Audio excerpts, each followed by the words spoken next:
From Queen's Park, we welcome MPP Sam Oosterhoff from West Niagara. Welcome, Sam, and you are at the legislature today. That is correct. Thank you for having me. Let's get to some local issues here. $6.6 million announced this week for roads and bridges, much of that here right in the Niagara region.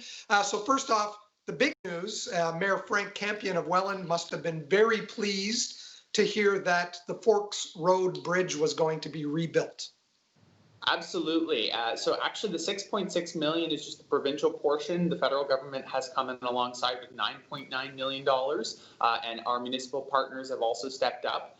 So we've seen a significant amount of funds being allocated through the various levels of government. So as you said, the Forks Road Bridge, very good news for those who've been stranded, so to speak. And I know Mayor Campion was very happy to see that. There's been a lot of advocacy, of course. This funding comes through the rural and northern stream of the Investing in Canada program. So it's important that we have these resources that are coming into Niagara to invest in roads and bridges. Also, in my riding, St. Anne's is getting a new bridge and a new section of road. Portions of rural Niagara Falls are also getting renovated, some of the road structures in those areas. And so it's good to see these types of dollars flowing into Niagara. Of course, last week we saw an announcement of $78 million in transit funding.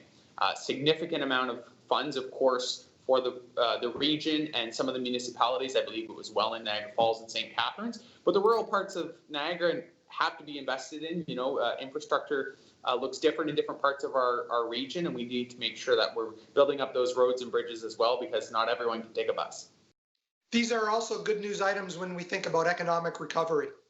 Absolutely. That's a key part of this, is making sure that we're able to support local jobs, increase productivity, and ensure people are able to get to where they need to be able to go, but also supporting those local jobs through the tens of millions of dollars of investments. I mean, even locally, another project that I was very happy to announce and advocate for is, of course, the Canada 2021 Games building. That's $100 million, actually over $100 million worth of capital investment into our region. That's generating wealth and ensuring that people have those jobs in these times, and very happy to be able to advocate for those as well.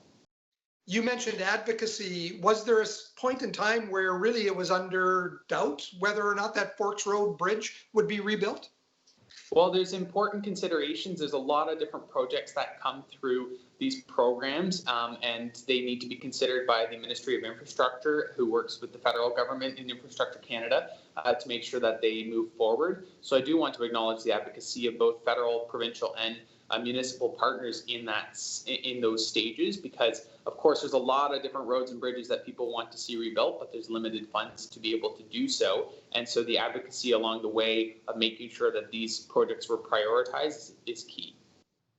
Speaking of prioritizing things, earlier this week, Premier Doug Ford announcing that the Garden City Skyway twinning is most likely going to go ahead. Is there a timeline that your government is looking at for that project?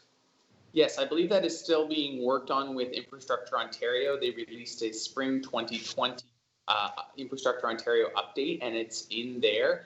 So that's being proceeded with, but I know that they're still working on the RFPs and the design portions of that, and I'll have more news in the coming days, hopefully. The Education Minister announced this week that they are going to end streaming in the grade 9 program.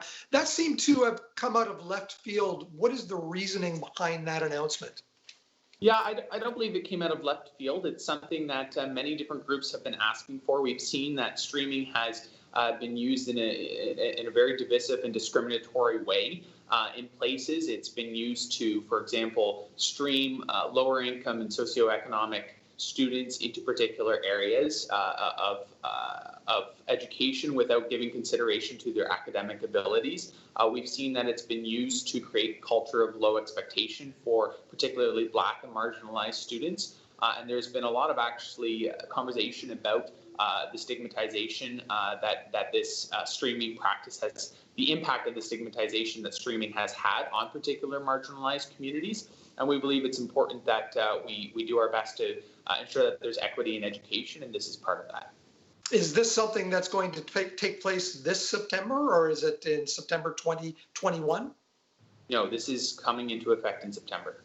Does that not make it difficult for school boards who are already under the gun as far as planning for next year. They don't know what next year looks like with COVID-19. Does this sort of put an added kind of difficulty into their scheduling?